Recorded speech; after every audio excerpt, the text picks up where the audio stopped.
cần thôn pa in lâu lệ chơi lệ phinh lệ tang ở phi cần dul nâng mong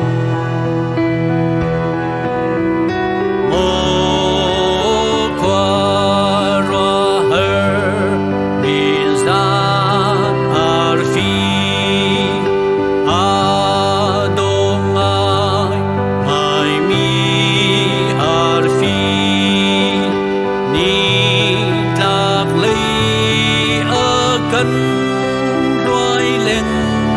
măng na treo na ân ác lan tiếng Bethlehem thuộc mi xiang ba sa chín than ô suy ca rak ibu hin lâu in căn xiang ba rang căn ni căn bi toa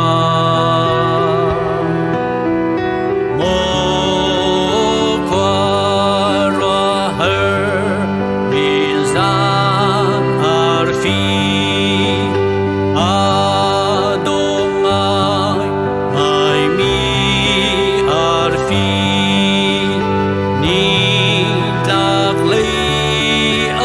cần roi lên măng na treo na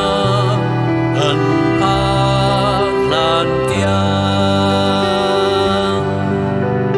bé tình